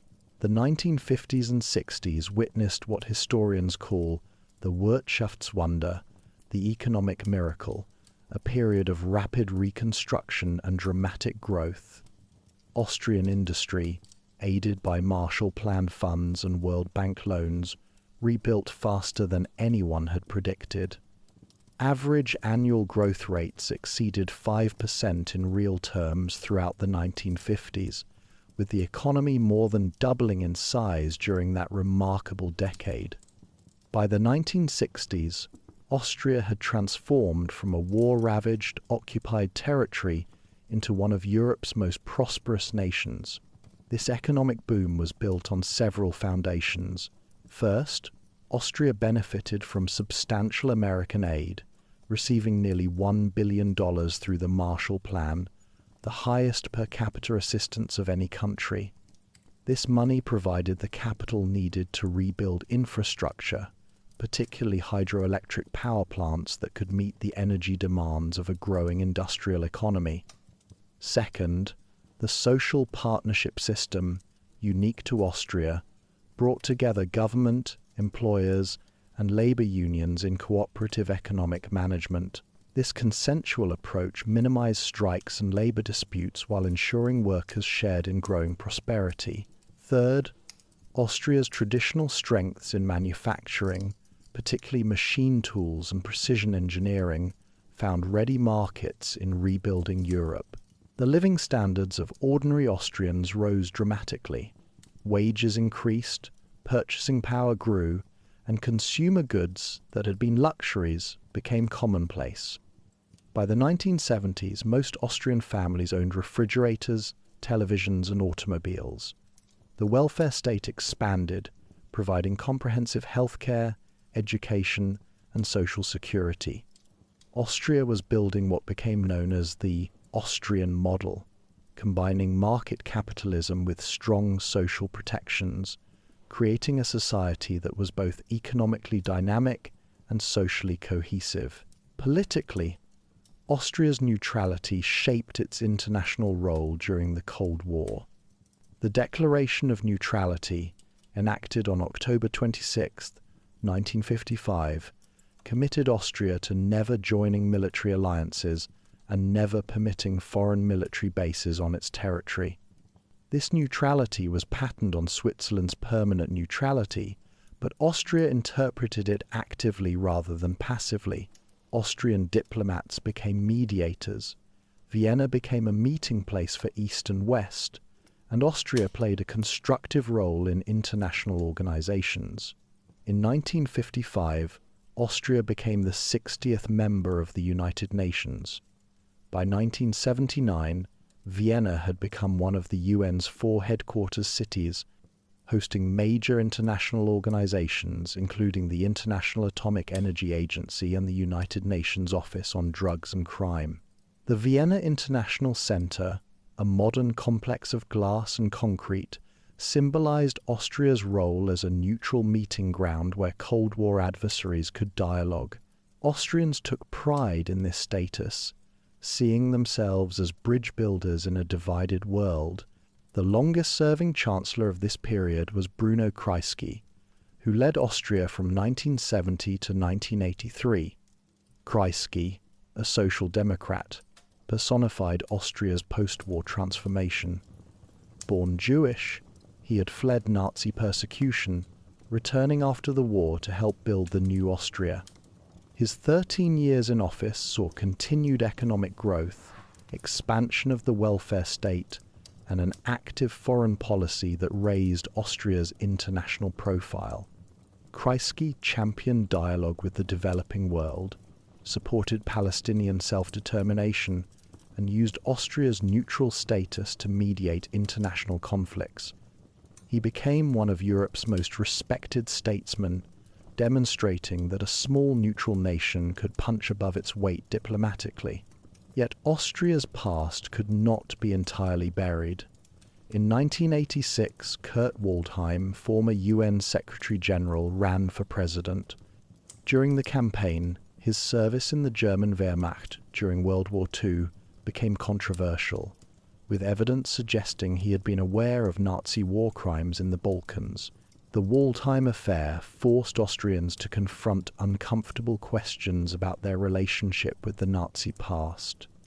For decades, Austria had embraced the victim theory, the idea that it had been Nazi Germany's first victim.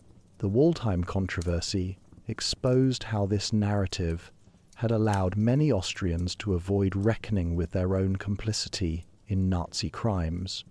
Waldheim won the presidency despite international condemnation, but the affair marked a turning point. Slowly, painfully, Austrian society began addressing its history more honestly. Memorials to victims of the Holocaust were erected. Austrian participation in Nazi crimes was acknowledged. The education system incorporated more comprehensive teaching about the Nazi period. It was a difficult process of national self-examination, but a necessary one for a mature democracy. The fall of the Berlin Wall in November 1989 transformed Austria's strategic position overnight. The Iron Curtain that had run along Austria's eastern border suddenly disappeared. Former communist neighbours Czechoslovakia, Hungary began transitions to democracy and market economics. Austria, with its geographical position, economic strength, and historical connections to Central and Eastern Europe, was ideally situated to benefit from this transformation. Austrian businesses rapidly expanded eastward. Vienna, which had been on the edge of Western Europe, suddenly found itself at the center of a reunifying continent. Austrian banks opened branches in Prague, Budapest, and Warsaw. Austrian companies invested billions in the newly opening markets. These eastern enlargements of the European Union would prove enormously beneficial to Austria's economy. Exports to the region tripled within a decade. Austria became a gateway between East and West, fulfilling a role its geography had always suggested but Cold War politics had prevented. This new European landscape influenced Austria's relationship with the European Union. Austria had joined the European Free Trade Association in 1960, but by the late 1980s, as the European Economic Community deepened integration, EFTA membership seemed insufficient. In July 1989, just months before the Berlin Wall fell, Austria formally applied for membership in what would soon become the European Union. The application sparked intense debate within Austria. Would EU membership compromise Austrian neutrality? Could a small nation maintain its identity within a larger union? Would Austria's generous social programs survive EU market pressures? After 5 years of negotiations, these questions were put to the Austrian people in a referendum on June 12, 1994. The result was decisive. 66.58% voted in favour of EU membership. On January 1, 1995, Austria joined the European Union alongside Sweden and Finland. EU membership transformed Austria's economy and society. As part of the single market, Austrian exports soared. Since 1995, exports have tripled, and an average of 18,500 new jobs have been created annually. The country adopted the euro in 1999, eliminating currency exchange complications and deepening economic integration with European partners. Austria joined the Schengen Agreement, eliminating border controls and allowing free movement across most of Europe. Young Austrians could study, work, and live anywhere in the EU, opportunities their grandparents could never have imagined. Today's Austria is a prosperous, stable democracy of approximately 9 million people. Its economy, with a GDP per capita exceeding $58,000, ranks among Europe's wealthiest. Unemployment remains relatively low.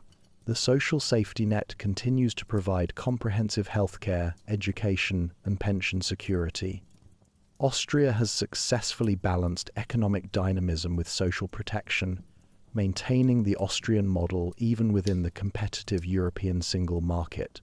Vienna, the capital, has become internationally renowned for its quality of life. Since 2018, the city has regularly topped the Economist Intelligence Unit's Global Livability Index. In 2018, 19, 22, 23, and 24, Vienna was rated the world's most livable city. Even in 2025, when Copenhagen narrowly claimed first place, Vienna came in second, ahead of cities like Zurich, Melbourne, and Geneva. These rankings reflect Vienna's remarkable combination of attributes: excellent public transportation, where an annual pass costs just €1 per day, comprehensive healthcare, outstanding education, rich cultural offerings, abundant green spaces covering nearly 50% of the city, and remarkably clean mountain spring water flowing directly from taps throughout the capital. The city, that once served as the capital of a vast empire, now serves as a model of urban livability. The historic centre, a UNESCO World Heritage Site, has been preserved while the city has embraced modern sustainability. Vienna hosts major international organizations, making it one of the world's diplomatic capitals. Its museums house extraordinary art collections, including the world's largest holdings of Gustav Klimt and Egon Schiele. The State Opera, the Music Verein Concert Hall, and countless smaller venues maintain Vienna's centuries-old musical tradition. Over 15,000 concerts are performed annually in Vienna, more than in almost any other city on Earth. Yet Austria is far more than Vienna. The country's natural beauty remains one of its greatest treasures. The Alps draw millions of visitors annually for skiing, hiking, and mountaineering. Salzburg, birthplace of Mozart, and setting for the sound of music, charms visitors with Baroque architecture and the renowned Salzburg Festival. Innsbruck, nestled in the Tyrolean Alps, hosted the Winter Olympics twice. The Wachau Valley along the Danube, with its vineyards and medieval castles, represents Austria's gentler pastoral beauty. Throughout the country, traditional culture persists alongside modernity. Alpine villages maintain customs centuries old. Regional dialects flourish. Traditional festivals celebrate the changing seasons. Austrian cultural achievements extend far beyond music and architecture. The country boasts 10 UNESCO World Heritage Sites. Austrian scientists have won numerous Nobel Prizes. Austrian literature, from Stefan Zweig to Elfriede Jelinek, has achieved international recognition. Austrian cinema, particularly the films of Michael Haneke, has garnered critical acclaim. In sports, Austrian athletes excel in winter sports, with the national ski team dominating international competitions for decades. Contemporary Austria faces challenges familiar to many developed democracies. Immigration has sparked political debates. The rise of populist parties has complicated traditional coalitions. Climate change threatens alpine ecosystems and winter tourism. The European debt crisis tested Austrian banks heavily exposed to southern and eastern European markets. The refugee crisis of 2015 temporarily strained resources and stirred political controversy. The COVID-19 pandemic required unprecedented economic interventions, yet Austria has met these challenges from a position of strength. The economy has proven resilient. Social cohesion, while tested, has held. Democratic institutions function effectively. The country has maintained its commitment to neutrality, even while deepening European integration, participating in EU peacekeeping missions, and contributing to collective security without joining military alliances. Austria has found ways to honor its past while building its future, to preserve its traditions while embracing change, to maintain its identity while engaging globally. As you drift peacefully towards sleep, let your mind wander through the Austria we have journeyed through together. Picture the Alpine peaks first described, the ancient Celts mining salt in Hallstatt, Roman legionaries marching along the Danube, medieval knights at the battle on the Marchfeld, Habsburg emperors in their Vienna palaces, the joy of crowds welcoming freedom in 1955, and the modern capital where mountain spring water flows from taps, and the world's best quality of life is not a boast but a measurable reality. Austria's story is one of survival and transformation, of a small nation that has repeatedly reinvented itself while maintaining continuity with its past. From the heart of a vast empire to an occupied territory, from isolation to integration, from poverty to prosperity, Austria has navigated the challenges of modern European history with resilience, pragmatism, and an abiding commitment to building a society where people can live well. The Alpine heart still beats strongly, the Danube still flows eastward to the sea, and in the spaces between mountain and valley, history and modernity, local tradition and European identity, Austria has found its place in the 21st century. It is a story worth remembering, a journey worth taking, and a lesson in how nations, like people, can grow beyond their tragedies to build something worthy of hope.